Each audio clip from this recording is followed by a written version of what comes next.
Economics Awadh classes YouTube channel पे आपका स्वागत है। भारतीय अर्थव्यवस्था के अंतर्गत हम लोग लगभग 8 टॉपिकों के बारे में विस्तार से अध्ययन कर चुके हैं। आज की इस क्लास में हम लोग भारतीय अर्थव्यवस्था के एक अन्य टॉपिक जनसंख्या पॉपुलेशन के बारे में अध्ययन करेंगे।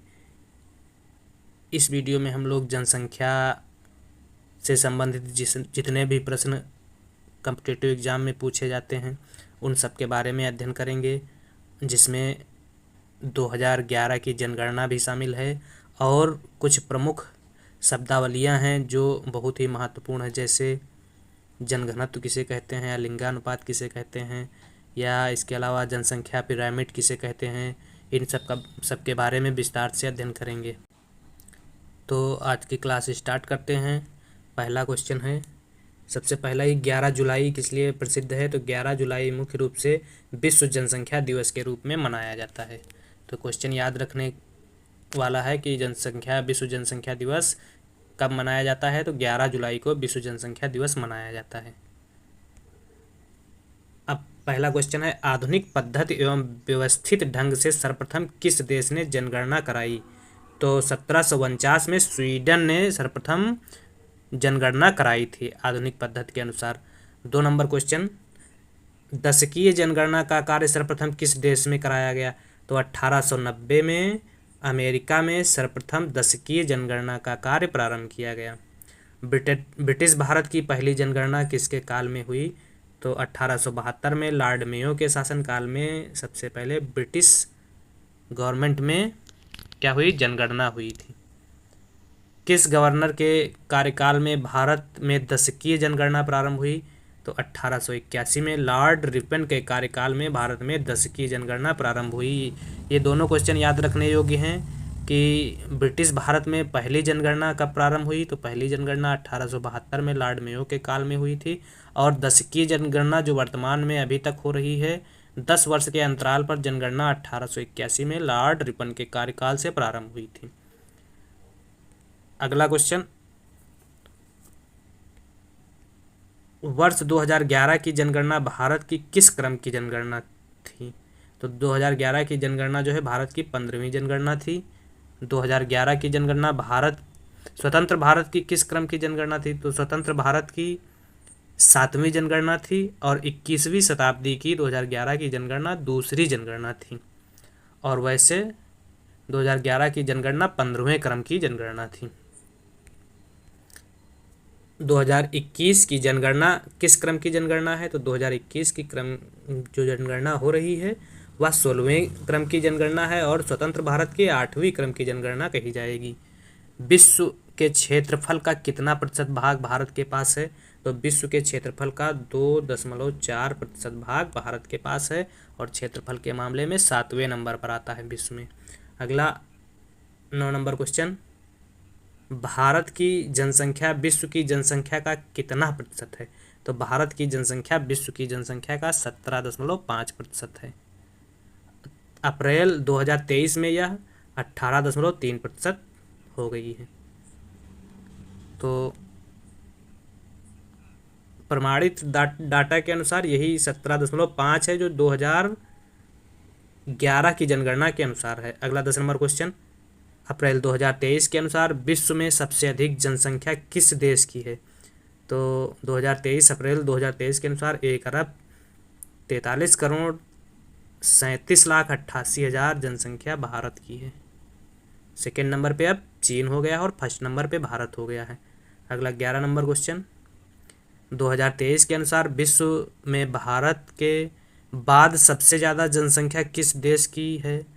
तो विश्व में भारत के बाद सबसे ज़्यादा जनसंख्या चीन की है, दूसरे नंबर पे। अगला, संयुक्त राज्य अमेरिका, इंडोनेशिया, पाकिस्तान विश्व में जनसंख्या मामले में किस स्थान पर है? तो 3rd नंबर पर अमेरिका है 34 करोड़ के साथ, 4th नंबर पर इंडोनेशिया है 22 करोड़ के साथ, और पाकिस्तान 21 करोड़ के साथ 5वें नंबर पर है। अगला, जनगणना किस सूची में रखा गया? तो जनगणना जो है संघ सूची का विषय है। अगला, जनगणना अधिनियम किस वर्ष पारित किया गया? जनगणना अधिनियम 1948 में पारित किया गया। जनगणना विभाग का शीर्ष अधिकारी क्या कहलाता है? तो जनगणना विभाग का शीर्ष अधिकारी महारजिस्ट्रार एवं जनगणना आयुक्त कहलाता है। 2011 की जनगणना के महारजिस्ट्रार का नाम क्या था? तो 2011 की जनगणना में महारजिस्ट्रार एवं जनगणना आयुक्त सीपी चंद्रमौली जी थे, सीपी चंद्रमौली जी। और 2021 जनगणना के महारजिस्ट्रार एवं जनगणना आयुक्त कौन है? डॉक्टर विवेक जोशी हैं।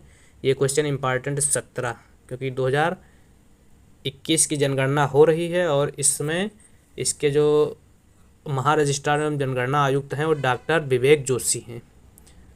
अगला 18 नंबर, राज्य स्तर पर स्थानीय जनसंख्या निदेशालय का शीर्ष अधिकारी कौन होता है? तो जनगणना निदेशक होता है राज्य स्तर पर जनसंख्या का शीर्ष अधिकारी जनगणना का। 19 नंबर क्वेश्चन, जनगणना विभाग किस मंत्रालय के अधीन कार्य करता है? तो जनगणना विभाग गृह मंत्रालय के अधीन कार्य करता है। 2011 जनगणना 2011 की थीम क्या थी? हमारी जनगणना हमारा भविष्य। 2011 की जनगणना के महत्वपूर्ण आंकड़े फैक्ट जान लेते हैं क्या है। कुल जनसंख्या कितनी थी? 121, 0, 85, 49, 77, अर्थात कह सकते हैं 1,21,00,00,000। पुरुष जनसंख्या जिसमें 51.47% थी, महिला जनसंख्या 48.53% थी। 0 से 6 वर्ष आयु जनगणना का प्रतिशत 13.60% था। नगरीय जनसंख्या 31.10% थी। ग्रामीण जनसंख्या का प्रतिशत 68.90% था। दशकीय वृद्धि दर 17.70% थी और वार्षिक वृद्धि दर 1.64% थी। लिंगानुपात 943 था प्रति हजार पर, मतलब 1000 पुरुषों पर 943 महिलाएं थी। साक्षरता दर 73% थी, जिसमें पुरुष साक्षरता दर 80.90% और महिला साक्षरता दर 64.60% थी। जनघनत्व 325 प्रति वर्ग किलोमीटर था। क्षेत्रफल की दृष्टि से 4 शीर्ष राज्य कौन कौन से हैं? सबसे बड़ा राज्य राजस्थान, सेकेंड नंबर पर एमपी, थर्ड नंबर पर महाराष्ट्र और फोर्थ नंबर पर उत्तर प्रदेश। राजस्थान के पास क्षेत्रफल का 10.40% हिस्सा है और एमपी के पास 9.38% हिस्सा है। महाराष्ट्र के पास 7.36% हिस्सा है और उत्तर प्रदेश के पास 7.30% क्षेत्रफल की दृष्टि से इतना हिस्सा है। क्षेत्रफल की दृष्टि से सबसे छोटा राज्य तो गोवा क्षेत्रफल की दृष्टि से सबसे छोटा राज्य है। जनसंख्या दृष्टि में शीर्ष 3 राज्य कौन से हैं? जनसंख्या वृद्धि के मामले में शीर्ष 3 राज्य जो हैं सबसे ज़्यादा जनसंख्या वाले उत्तर प्रदेश, महाराष्ट्र और बिहार। केंद्र शासित राज्यों में जनसंख्या सबसे ज़्यादा दिल्ली की है, फिर पुडुचेरी, फिर चंडीगढ़ की है। जनसंख्या की दृष्टि से सबसे छोटा राज्य कौन सा है? जनसंख्या की दृष्टि से सबसे छोटा राज्य सिक्किम है और सबसे छोटा केंद्र शासित राज्य लक्षद्वीप है। अब क्षेत्रफल की दृष्टि से सबसे बड़ा केंद्र शासित राज्य अंडमान निकोबार द्वीप समूह और क्षेत्रफल की दृष्टि से सबसे बड़ा छोटा केंद्र शासित राज्य जो है लक्षद्वीप है। अब लिंगानुपात के कुछ डाटा हैं। 2011 जनगणना के अनुसार भारत का लिंगानुपात कितना है? तो 943, 1000 पुरुषों पर 943 स्त्रियों की संख्या 2011 जनगणना के अनुसार है। अब लिंगानुपात की परिभाषा यहीं से बना सकते हैं कि प्रति 1000 पुरुषों पर पाई जाने वाली महिलाओं की संख्या लिंगानुपात कहलाता है। अगला 28 नंबर, दशकीय जनगणना में किस वर्ष लिंगानुपात सबसे कम था? तो 1991 में 927 लिंगानुपात था सबसे कम। अगला शीर्ष 3 राज्य जिनका लिंगानुपात सबसे ज़्यादा है तो केरल का 1084, तमिलनाडु का 996 और आंध्र प्रदेश का 993 है। सबसे ज़्यादा केरल, फिर तमिलनाडु, फिर आंध्र प्रदेश। न्यूनतम लिंगानुपात वाले 3 राज्य कौन से हैं? हरियाणा 879, जम्मू कश्मीर सेकेंड नंबर पे और सिक्किम थर्ड नंबर पे। हरियाणा पहले नंबर पे, जम्मू कश्मीर सेकेंड नंबर पे और सिक्किम थर्ड नंबर पे। अगला शीर्ष लिंगानुपात वाले केंद्र शासित राज्य कौन से हैं? पुडुचेरी, लक्षद्वीप और अंडमान निकोबार द्वीप समूह शीर्ष लिंगानुपात वाले केंद्र शासित राज्य हैं। अगला 32 नंबर क्वेश्चन, न्यूनतम लिंगानुपात वाले 3 राज्य तो दमन एवं दीव 618, दादर एवं नगर हवेली 774 और चंडीगढ़ 818 न्यूनतम लिंगानुपात वाले 3 केंद्र शासित राज्य हैं। अगला 0 से 6 आयु वर्ग की जनसंख्या का लिंगानुपात कितना है? तो 2011 के अनुसार शिशु लिंगानुपात 919 है। अगला 0 से 6 आयु वर्ग लिंगानुपात शीर्ष 3 राज्य अंडमान अरुणाचल प्रदेश है। 0 से 6 आयु वर्ग लिंगानुपात वाले शीर्ष 3 राज्य अरुणाचल प्रदेश 972, मिजोरम सेकेंड नंबर पर, मिजोरम और मेघालय साथ साथ है 970 और छत्तीसगढ़ 969। पहले नंबर पे अरुणाचल संयुक्त रूप से, फिर सेकेंड नंबर पे मिजोरम और मेघालय और थर्ड नंबर पर छत्तीसगढ़ को शामिल किया गया है। अगला 0 से 6 आयु वर्ग के न्यूनतम लिंगानुपात वाले राज्य हरियाणा 834, पंजाब 846 और जम्मू कश्मीर 862 हैं। 2011 के अनुसार भारत का शहरी लिंगानुपात कितना है? तो 2011 जनगणना के अनुसार भारत का शहरी लिंगानुपात 929 है। केरल सबसे शीर्ष राज्य पर है, जिसमें केरल में ग्रामीण लिंगानुपात 1078 और शहरी 1091 में है 91 है। और जम्मू कश्मीर न्यूनतम लिंगानुपात के मामले में है, जहां 840 लिंगानुपात है। 2011 के अनुसार भारत का ग्रामीण लिंगानुपात कितना है? तो भारत का ग्रामीण लिंगानुपात 949 है। केरल शीर्ष स्थान पर है, ग्रामीण लिंगानुपात 1074 है और हरियाणा न्यूनतम स्तर पर है, 880 ग्रामीण लिंगानुपात है। 0 से 6 आयु वर्ग शहरी लिंगानुपात कितना है? तो 905 है और ग्रामीण 923 है।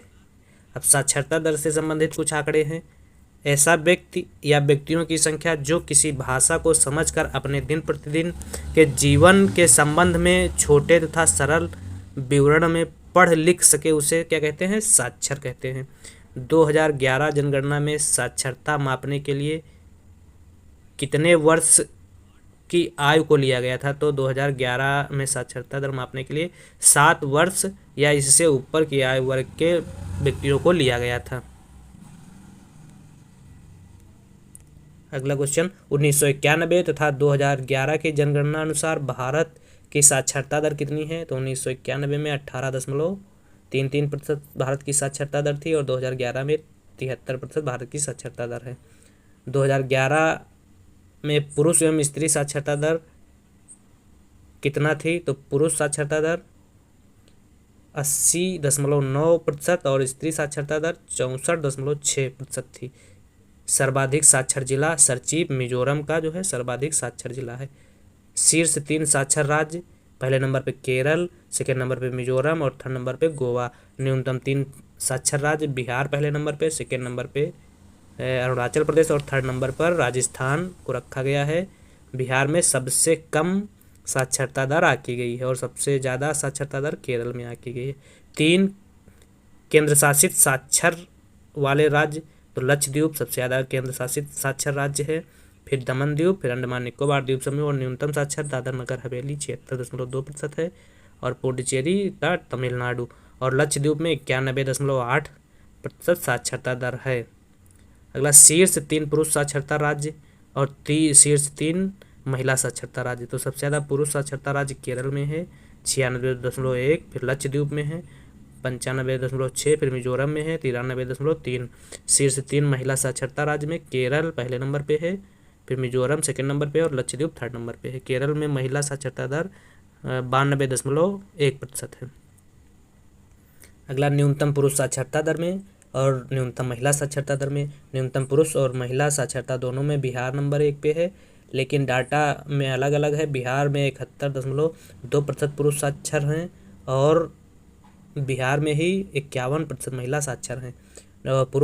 पुरुष न्यूनतम साक्षरता में सेकेंड नंबर पे अरुणाचल प्रदेश और थर्ड नंबर पे आंध्र प्रदेश है और महिला न्यूनतम साक्षरता में पहले नंबर पे बिहार, सेकेंड नंबर पे राजस्थान और थर्ड नंबर पे झारखंड है। किस दशक में जनसंख्या वृद्धि दर नकारात्मक रही? तो 1911 और 21 के बीच जनसंख्या वृद्धि दर नकारात्मक रही। कितनी रही? -1.2% रही। अगला 48 नंबर क्वेश्चन, जनसंख्या का महान विभाजक वर्ष किस वर्ष को कहा जाता है? तो 1921 को जनसंख्या का महान विभाजक वर्ष कहा जाता है। सर्वाधिक दशकीय जनसंख्या वृद्धि दर किस दशक में रही? तो सर्वाधिक दशकीय वृद्धि दर जो है 1961 से 71 के दशक में रही, 24.6%। इंपॉर्टेंट क्वेश्चन है। 49 नंबर। अगला 50 नंबर, 2011 में जनगणना की दशकीय वृद्धि दर कितनी रही? तो 17.5% 2011 जनगणना के अनुसार दशकीय वृद्धि दर रही। 2011 में जन्म दर एवं मृत्यु दर कितनी थी? 2011 में जन्म दर 21.8 प्रति हजार और मृत्यु दर 7.1 प्रति हजार थी। अब जनघनत्व से संबंधित कुछ डाटा है। क्या है? प्रति वर्ग किलोमीटर में निवास करने वाली जनसंख्या को जनघनत्व कहते हैं। 2011 में जनघनत्व 382 प्रति वर्ग किलोमीटर था। प्रति वर्ग किलोमीटर में निवास करने वाली जनसंख्या को क्या कहते हैं? जनघनत्व कहते हैं। और 2011 के अनुसार 382 है। शीर्ष जनघनत्व वाले राज्य बिहार 1106 पहले नंबर पे है। पश्चिम बंगाल 1028 दूसरे नंबर पे है। केरल 860 तीसरे नंबर पे है। और यूपी 829 चौथे नंबर पे है। फिर न्यूनतम जनघनत्व वाले राज्य अरुणाचल प्रदेश 17, मिजोरम 52 और सिक्किम 86 है। न्यूनतम में पहला अरुणाचल प्रदेश 17 के साथ है, फिर मिजोरम 52 और फिर सिक्किम 86। अगला शीर्ष जनघनत्व वाले केंद्र शासित राज्य दिल्ली 11,320, चंडीगढ़ 9,258 और पुडुचेरी। सबसे ज़्यादा जनघनत्व दिल्ली का है 11,320। और न्यूनतम जनघनत्व वाले केंद्र शासित राज्य अंडमान निकोबार द्वीप समूह 46 है, दादर नगर हवेली 700 और लक्षद्वीप 2,149 है। अगला 2011 में दशकीय वृद्धि दर 17.7% थी। सबसे ज़्यादा दशकीय वृद्धि दर अरुणाचल प्रदेश की थी 26.0% और सबसे कम दशकीय वृद्धि दर नागालैंड की थी -0.6%। फिर केरल की थी 4.9%। और 2011 नगरीय जनसंख्या तथा प्रतिशत नगरीय जनसंख्या कितनी थी? तो 2011 के अनुसार नगरीय जनसंख्या 37,71,06,125 थी, लगभग 31.1% थी। और ग्रामीण जनसंख्या 83,37,48,852 थी, जो लगभग 68.9% थी। ये प्रतिशत वाला डाटा पूछा जाता है। नगरीय जनसंख्या कितनी थी? तो 31.16% कहीं कहीं दिया मिलता है। और ग्रामीण जनसंख्या 68.9% है। अगला अनुसूचित जाति। अनुसूचित जाति एससी का वर्णन जो है शेड्यूल कास्ट का वर्णन 341 अनुच्छेद में है। और 2011 जनगणना के अनुसार 20,13,78,086 एससी कास्ट की जनसंख्या थी, जो प्रतिशत के मामले में 16.6% थी। अरुणाचल प्रदेश, नागालैंड, अंडमान निकोबार द्वीप समूह, लक्षद्वीप में ये जातियां नहीं पाई जाती। मतलब अंडमान निकोबार द्वीप समूह, अरुणाचल प्रदेश, नागालैंड और लक्षद्वीप में अनुसूचित जातियां नहीं पाई जाती हैं। शीर्ष 3 अनुसूचित जाति वाले राज्य कौन कौन से हैं? सबसे नंबर 1 पर उत्तर प्रदेश, सेकेंड नंबर पे पश्चिम बंगाल और थर्ड नंबर पे बिहार है। और प्रतिशत में पंजाब सबसे ज़्यादा 31.9%, हिमाचल प्रदेश 25.2% और पश्चिम बंगाल 23.5% के साथ तीसरे स्थान पर है। तो सबसे ज़्यादा अगर अनुसूचित जात पूछा जाए कहाँ है, तो उत्तर प्रदेश में, सेकंड नंबर पे पश्चिम बंगाल, थर्ड नंबर पे बिहार और प्रतिशत में पंजाब, फिर हिमाचल प्रदेश, फिर पश्चिम बंगाल। अगला अनुसूचित जनजातियाँ 2011 में शेड्यूल्ड ट्राइब्स अनुसूचित जनजातियों के मामले में कितनी संख्या थी? 10,42,81,034 जो 8.6% थी। और एसटी शीर्ष राज्य महाराष्ट्र में सबसे ज़्यादा एसटी जनसंख्या है। महाराष्ट्र नहीं, एमपी में सबसे ज़्यादा एसटी जनसंख्या है। फिर सेकेंड नंबर पे महाराष्ट्र है और थर्ड नंबर पे उड़ीसा है। पहले नंबर पे मध्य प्रदेश, फिर महाराष्ट्र, फिर उड़ीसा। और प्रतिशत में लक्षद्वीप 94.8%, फिर मिजोरम 94.1%, फिर नागालैंड थर्ड नंबर पे है। लक्षद्वीप, मिजोरम और नागालैंड। शीर्ष 3 हिंदू जनसंख्या वाले राज्य, तो हिमाचल प्रदेश सबसे ज़्यादा हिंदुओं की जनसंख्या है। फिर उड़ीसा और फिर छत्तीसगढ़। न्यूनतम हिंदू जनसंख्या वाले राज्य मिजोरम सबसे कम है, फिर लक्षद्वीप, फिर नागालैंड है। हिंदू आबादी 96.63 करोड़ है, जो 79.8% है। और 2001 एवं 11 में वृद्धि 13.88 करोड़ की हुई थी। मुस्लिम जनसंख्या वाले शीर्ष राज्य कौन से हैं? लक्षद्वीप है, फिर जम्मू कश्मीर, फिर असम। सबसे ज़्यादा लक्षद्वीप में मुस्लिम जनसंख्या है, 96.58% है। न्यूनतम मुस्लिम जनसंख्या वाले राज्य हैं मिजोरम 1.35%, फिर सिक्किम, फिर पंजाब में है। मुस्लिम आबादी कितनी है? 17,22,00,000। लगभग कितना है? 14.2% के आसपास है। 2001 और 11 में वृद्धि 3,01,00,000 की हुई है, 41,00,000, 3,41,00,000 की हुई है। धर्म आधारित साक्षरता दर 2011 के अनुसार सबसे ज़्यादा धर्म के आधार पर साक्षर धर्म जो है जैन धर्म है, 94.9% लोग जैन धर्म में साक्षर हैं। सेकेंड नंबर पे क्या ईसाई हैं जो 84.5%, फिर बौद्ध, फिर सिख, फिर हिंदू 73.3% और मुस्लिम धर्म साक्षरता के मामले में सबसे नीचे स्तर पर है और सबसे उच्च स्तर पर जैन धर्म को रखा गया है। अगला जनगणना 2011 ग्रामीण एवं शहरी जनसंख्या। ग्रामीण जनसंख्या 68.84% और शहरी जनसंख्या 31.16% है। सर्वाधिक ग्रामीण जनसंख्या वाले राज्य उत्तर प्रदेश, फिर बिहार, फिर पश्चिम बंगाल। उत्तर प्रदेश, बिहार, उत्तर प्रदेश सबसे अधिक ग्रामीण जनसंख्या वाले राज्य उत्तर प्रदेश, बिहार, पश्चिम बंगाल। और शीर्ष ग्रामीण जनसंख्या प्रतिशत वाले राज्य हिमाचल प्रदेश 90% ग्रामीण लोग हैं, फिर बिहार में 88% ग्रामीण लोग हैं, फिर असम में 85% ग्रामीण लोग हैं। सबसे ज़्यादा प्रतिशत के मामले में हिमाचल प्रदेश है, फिर बिहार है। और न्यूनतम ग्रामीण जनसंख्या वाले राज्य सिक्किम में न्यूनतम ग्रामीण जनसंख्या है, मिजोरम में और गोवा में। और न्यूनतम ग्रामीण जनसंख्या प्रतिशत वाले राज्य में गोवा सबसे कम ग्रामीण जनसंख्या है, फिर मिजोरम में है, फिर तमिलनाडु में है। सर्वाधिक शहरी जनसंख्या प्रतिशत वाले राज्य गोवा, मिजोरम, तमिलनाडु। सबसे ज़्यादा शहरी जनसंख्या कहाँ है? गोवा में है 62.2%, मिजोरम में 52.1%, तमिलनाडु में 48%। सर्वाधिक शहरी जनसंख्या वाले राज्य महाराष्ट्र, उत्तर प्रदेश, तमिलनाडु है। न्यूनतम शहरी जनसंख्या वाले 3 राज्य सिक्किम, अरुणाचल प्रदेश, नागालैंड है। मातृत्व मृत्यु दर से संबंधित कुछ डाटा है। क्या है? 1,00,000 जीवित जन्मों पर प्रसव के दौरान या गर्भ खत्म होने के 42 दिन बाद मरने वाली माताओं की संख्या को मातृत्व मृत्यु दर कहते हैं, जिनकी उम्र 15 से 49 वर्ष के बीच ली जाती है। मातृत्व मृत्यु दर 2015 और 17 का डाटा है, कितनी थी? मातृत्व मृत्यु दर 122। इंपॉर्टेंट क्वेश्चन है। और 2018 में बढ़कर कितनी हो गई? 133। सहस्राब्दी विकास लक्ष्य में मातृत्व मृत्यु दर को घटाकर 2030 तक 70 प्रति लाख करने का लक्ष्य रखा गया है। एक ध्यान देने योग्य बात है कि मातृत्व मृत्यु दर जो है 1,00,000 जीवित जन्मों पर नापी जाती है। सर्वाधिक मातृत्व मृत्यु दर वाले राज्य तो असम 215 सर्वाधिक मातृत्व मृत्यु दर वाला राज्य है, फिर यूपी 197, फिर एमपी 173। सबसे कम मातृत्व मृत्यु दर वाला राज्य केरल है, फिर तेलंगाना है, फिर तमिलनाडु है। शिशु मृत्यु दर 1,000 जीवित जन्मे शिशुओं की संख्या के अनुपात में 1 वर्ष से कम आयु वाले मृत शिशुओं की संख्या को शिशु मृत्यु दर कहा जाता है। सबसे ज़्यादा शिशु मृत्यु दर एमपी में है 48, 1,000 पे 48 शिशु एमपी में मरते हैं। सबसे कम केरल में है 7, सबसे कम नागालैंड में 4 है, 1,000 पे 1,000 शिशु जब पैदा होते हैं तो 4 उसमें मरते हैं। फिर गोवा है, फिर केरल है।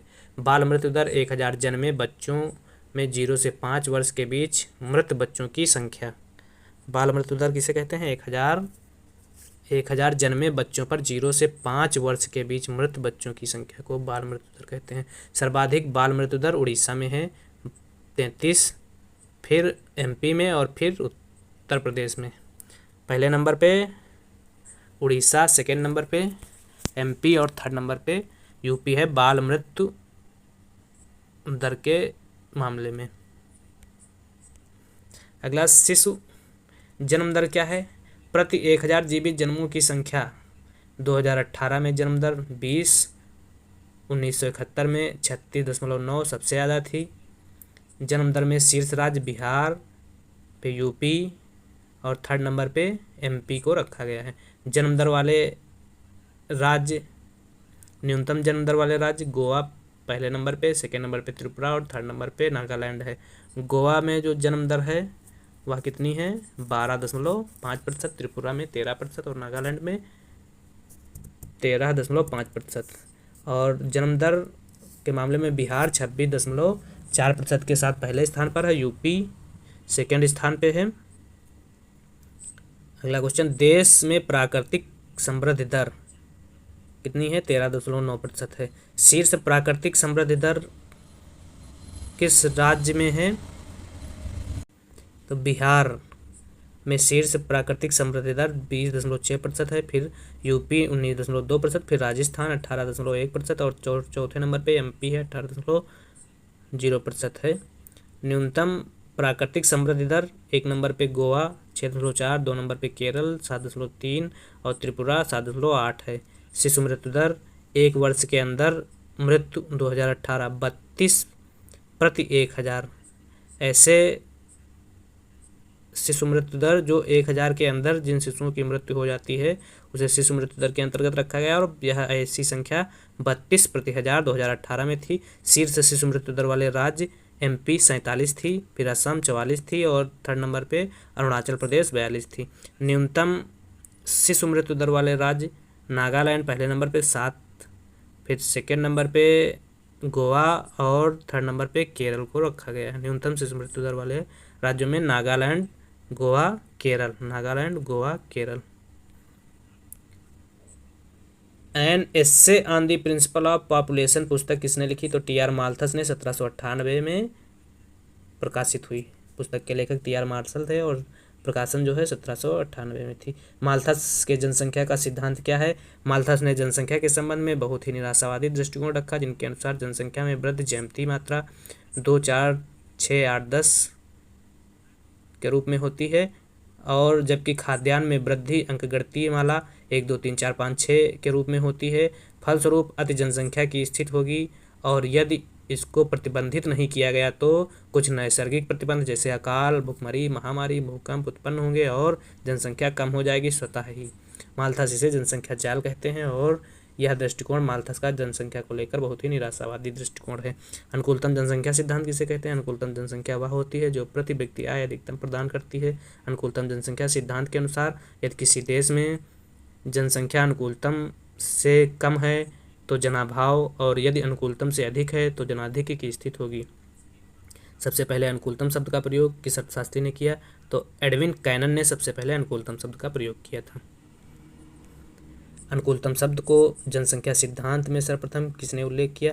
तो एडवर्ड बेस्ट ने 1815 में अनुकूलतम शब्द को जनसंख्या के सिद्धांत में प्रयोग किया। विकसित किसने किया? हेनरी सिज्विक ने 1907 में अनुकूलतम शब्द को विकसित किया था। जनसंख्या संक्रमण सिद्धांत का प्रतिपादन किस अर्थशास्त्री ने किया? तो W.M. थॉमसन ने 1929 में जनसंख्या संक्रमण सिद्धांत के प्रतिपादक के रूप में स्वीकार किए गए।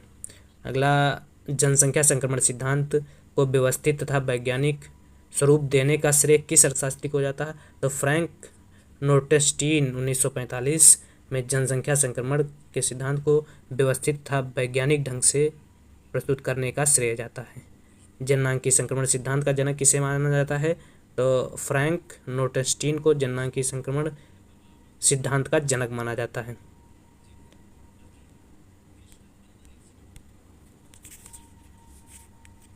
अगला,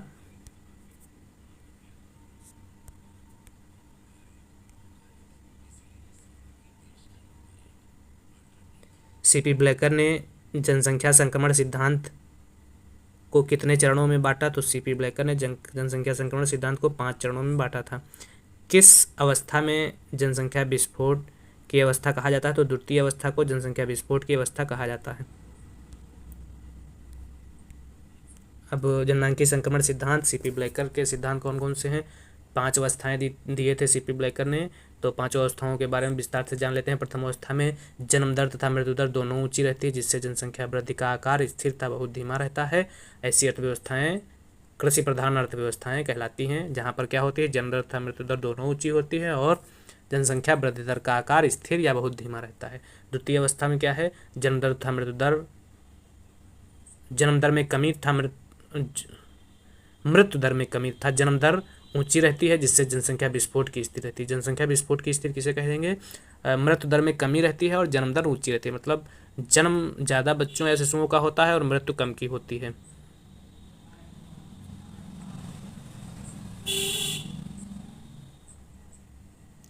ऐसी स्थिति को जनसंख्या विस्फोट की स्थिति कहा जाता है। ये विकास की ओर अग्रसर अर्थव्यवस्था मानी जाती है। विकास की ओर अग्रसर अर्थव्यवस्था मानी जाती है। क्या होता है जनसंख्या विस्फोट में? जन्म दर ज़्यादा होती है और मृत्यु दर कम होती है। अगला तृतीय अवस्था में क्या है? जन्म दर में मृत्यु दर की अपेक्षा तेजी से गिरावट आती है। जन्म दर में कमी, मृत्यु दर तेजी से गिरती है। जनसंख्या की वृद्धि दर में कमी पर जनसंख्या की भयावह स्थिति बनी रहती है। औद्योगिक विकास की ओर अग्रसर अर्थव्यवस्थाएं होती हैं। भारत 1973 में इस अर्थव्यवस्था में इसमें तृतीय अवस्था में शामिल हुआ। कुछ अर्थशास्त्री मानते हैं भारत 1970 के बाद से, हाँ, 73 या 70 के बाद से तृतीय अवस्था में भारत शामिल हुआ था जनसंख्या संक्रमण के। चतुर्थ अवस्था में क्या है? इसमें जन्म दर बहुत तेजी से गिरती है और मृत्यु दर नियंत्रित तथा नीची होती है। इस अवस्था में स्थिर जनसंख्या तथा गिरने की संभावना होती है। उच्च विकसित यूरोपीय देश इस अवस्था में शामिल हैं। भारत 2011-21 के बाद इस अवस्था में प्रवेश करेगा। क्या होता है? इसमें जन्म दर बहुत तेजी से गिरती है और मृत्यु दर नियंत्रित तथा नीची रहती है। अगली और लास्ट अवस्था क्या है? इस अवस्था में मृत्यु दर जन्म दर से ऊंची होती है और इस अवस्था में जनसंख्या के आकार में कमी आती है। देश के नाम फ्रांस और ऑस्ट्रेलिया इस अवस्था में आते हैं। लिंगानुपात किसे कहते हैं? प्रति 1000 पुरुषों पर स्त्रियों की संख्या लिंगानुपात कहलाती है। शिशु लिंगानुपात की गणना के लिए 6 वर्ष से कम आयु के शिशुओं को लिया जाता है। और डाटा पीछे पड़ चुके हैं हम लोग। साक्षरता अनुपात किसे कहते हैं? तो किसी विशेष क्षेत्र में जनसंख्या के रूप में साक्षरों की संख्या, अर्थात ऐसे व्यक्तियों की संख्या जो किसी भाषा को समझकर अपने दिन प्रतिदिन के जीवन के संबंध में छोटे तथा सरल विवरण को पढ़ लिख सके, उसे क्या कहते हैं? साक्षर कहते हैं। शिशु मृत्यु दर प्रति 1000 जीवित जन्मे शिशुओं की संख्या के अनुपात में 1 वर्ष से कम आयु वाले मृत शिशुओं की संख्या को शिशु मृत्यु दर कहते हैं। एक वर्ष से कम और प्रति 1000 सजीव जन्मे शिशुओं की संख्या के अनुपात को शिशु मृत्यु दर कहते हैं। बाल मृत्यु दर किसी वर्ष में प्रति 1000 जीवित जन्मे बच्चों की संख्या के संदर्भ में नवजात 0 से 5 वर्ष के बीच मृत बच्चों की संख्या को बाल मृत्यु दर कहते हैं। जीवन प्रत्याशा वर्षों की संख्या जो एक नवजात शिशु की औसत जीने की आशा की जाती है तो उसे क्या कहते हैं? जीवन प्रत्याशा कहते हैं। 2019 में 69.7% थी, 2021 में घटकर 67.2% हो गई और 2011 जनगणना के अनुसार 63.5% थी। पुरुष जीवन प्रत्याशा 62.6 वर्ष थी और महिला 64.2 वर्ष थी। कुल प्रजनन दर TFR किसे कहते हैं? TFR बच्चों की वह संख्या जो किसी भी स्त्री के संपूर्ण प्रजनन काल 15 से 49 वर्ष में पैदा हो, उसे TFR कहते हैं। 2017 के अनुसार TFR 2.2% थी। सबसे ज़्यादा TFR बिहार की 3.2% और यूपी की सेकंड नंबर पे 3% थी। गुजरात एवं हरियाणा की TFR 2.2% राष्ट्रीय औसत के बराबर थी। अर्थात कह सकते हैं राष्ट्रीय औसत स्तर पर या अखिल भारतीय स्तर की TFR 2.2% है और 2.1 कुल प्रजनन दर को जनसंख्या नीति के लक्ष्य के रूप में स्वीकार किया गया है। मतलब 2.1% तक लाना है, तब क्या होगा? स्थिर जनसंख्या की प्राप्ति होगी। शिशु लिंगानुपात किसे कहते हैं? जनसंख्या में 0 से 6 आयु समूह में प्रति 1000 बालकों पर बालिकाओं की संख्या को शिशु लिंगानुपात कहते हैं। जनसंख्या पिरामिड सर्वप्रथम किसने बनाया? तो W थॉमसन एवं आर्थर लेविस ने सर्वप्रथम जनसंख्या पिरामिड को बनाया था। आश्रित अनुपात किसे कहते हैं? कार्यशील जनसंख्या था ऐसी जनसंख्या जो कार्यशील नहीं है के बीच अनुपात को आश्रित अनुपात कहते हैं। कार्यशील जनसंख्या की उम्र क्या है? तो 15 वर्ष से 62 वर्ष के बीच के व्यक्तियों को कार्यशील जनसंख्या के अंतर्गत रखा गया है और आश्रित जनसंख्या 0 से 14 वर्ष तथा 60 वर्ष से ऊपर के लोगों को आश्रित जनसंख्या के अंतर्गत रखा गया है। भारत विश्व में प्रथम देश है जिसने 1952 में जनसंख्या नियंत्रण कार्यक्रम, परिवार नियोजन कार्यक्रम आधिकारिक रूप में अपनाया था। तो विश्व में सबसे पहले जनसंख्या नियंत्रण कार्यक्रम भारत ने 1952 में अपनाया था। कुछ प्रमुख योजनाएं हैं, उन योजनाओं में कौन सी जनसंख्या को लेकर नीति अपनाई गई उसके बारे में जान लेते हैं। प्रथम पंचवर्षीय योजना में रिदम प्रत्यागम अपनाया गया। द्वितीय पंचवर्षीय योजना में क्लिनिकल प्रत्यागम अपनाया गया। तीसरी पंचवर्षीय योजना में मैकेनिकल प्रत्यागम या अंतःगर्भाशय उपकरण अपनाया गया। और चौथी पंचवर्षीय योजना में कैफेटेरिया प्रत्यागम को अपनाया गया। अगला 8वीं पंचवर्षीय योजना में परिवार नियोजन के साथ mother and child health programme 1952 में चालू किया गया। ये इम्पॉर्टेंट क्वेश्चन है कि mother and child health programme किस वर्ष चालू किया गया। तो 8वीं पंचवर्षीय योजना और 1992 में, दोनों चीज़ याद रखनी है। सन भी याद रखना है 1992, और पंचवर्षीय योजना भी याद रखनी है, 8वीं पंचवर्षीय योजना में अपनाया गया था। अगला 9वीं पंचवर्षीय योजना में प्रजनन और बाल स्वास्थ्य कार्यक्रम RCH फर्स्ट 1997 में प्रारंभ किया गया और RCH सेकेंड 1 अप्रैल 2005 में लागू किया गया। अभी पिछले PGT पेपर में ये RCH सेकेंड के बारे में पूछा गया था कि इस वर्ष लागू किया गया था। तो यह 1 अप्रैल 2005 में लागू किया गया था और RCH 1 अप्रैल 1997 को RCH फर्स्ट लागू किया गया था और सेकेंड 2005 में लागू किया गया। अगला, विकास ही सर्वश्रेष्ठ गर्भ निरोधक है, किसका कथन है। तो डॉक्टर कर्ण सिंह 1974 में इन्होंने कहा था विकास ही सर्वश्रेष्ठ गर्भ निरोधक है, मतलब विकास करते जाओ जनसंख्या ऑटोमेटिक कम होती जाएगी, डॉक्टर कर्ण सिंह का मानना था। लेकिन 1992 में इन्होंने अपने ही कथन को बदल दिया। क्या बदल दिया? गर्भ निरोध ही सर्वश्रेष्ठ विकास है कहा। यह 1992 में ही कहा। दोनों कथन कर्ण सिंह के हैं और ये पूछा जा सकता है कथन देकर कि नाम किसने कहा है। अगला 114 राष्ट्रीय जनसंख्या नीति का अध्यक्ष थे। तो राष्ट्रीय जनसंख्या नीति डॉक्टर MS स्वामीनाथन की अध्यक्षता में गठित की गई थी। किस राज्य ने सबसे पहले जनसंख्या नीति घोषित की? तो आंध्र प्रदेश ने सबसे पहले जनसंख्या नीति घोषित की। Child marriage restraint act, Sharda act 1932, लड़कियों के लिए विवाह की आयु निर्धारित की गई। तो 18 वर्ष शारदा एक्ट में लड़कियों के लिए विवाह की आयु निर्धारित की गई थी। फर्स्ट जनसंख्या नीति 1976 में विवाह की आयु कितनी थी? लड़कों के लिए 21 वर्ष और लड़कियों के लिए 18 वर्ष।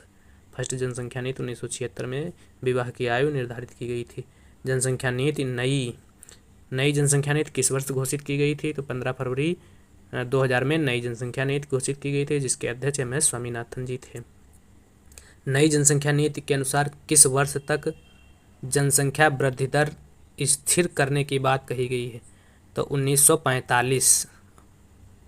2045 तक जनसंख्या नीति को स्थिर करने की बात कही गई थी, लेकिन इसे बढ़ाकर 2070 कर दिया गया है। 2000 नई जनसंख्या नीति में अब बताया गया है कि 2070 तक जनसंख्या को स्थिर करने की बात की गई है, स्थिर करने का प्रयास किया गया है। राष्ट्रीय जनसंख्या आयोग किस वर्ष गठित किया गया? तो राष्ट्रीय जनसंख्या आयोग 11 मई 2000 को गठित किया गया। राष्ट्रीय जनसंख्या स्थिरता कोष किस वर्ष गठित किया गया? तो राष्ट्रीय जनसंख्या स्थिरता कोष फरवरी 2023 में गठित किया गया। तो आज के इस वीडियो में हम लोगों ने लगभग 121 वन लाइनर और फैक्ट जनसंख्या से संबंधित प्रश्नों को देखा। यह प्रश्न सभी एक दिवसीय परीक्षाओं जैसे SSC, बैंक, रेलवे, समीक्षा अधिकारी, सहायक समीक्षा अधिकारी, high court group CMD, MTS, police, दरोगा, अग्निवीर परीक्षा एवं TGT, PGT, नेट, JRF आदि परीक्षाओं के लिए बहुत ही महत्वपूर्ण है आज की यह क्लास। तो आप लोग क्लास को ध्यानपूर्वक पढ़िए और ज़्यादा से ज़्यादा प्रश्नों को याद करने की कोशिश करिए, और जब 2-3 बार वीडियो देख लेंगे तो सारे क्वेश्चन अपने आप याद हो जाएंगे। इजी हैं, सिर्फ बस 2 से 3 बार तक देखने की ज़रूरत है, या लिख लीजिए कहीं नोट्स में। अब ये NCERT बेस जो हम लोग भारतीय अर्थव्यवस्था से टॉपिक पढ़ रहे थे, अब इसमें सिर्फ एक टॉपिक पढ़ना बचा है, वह है भारत में ऊर्जा संसाधन। तो अगला जो वीडियो होगा एनसीईआरटी बेस्ड टॉप क्वेश्चनों का, वह होगा भारत में ऊर्जा संसाधन। दोस्तों अगर कंटेंट अच्छा लग रहा हो, वीडियो अच्छी लग रही हो, तो चैनल को सब्सक्राइब करें, अपने दोस्तों तक शेयर करें और लाइक करें।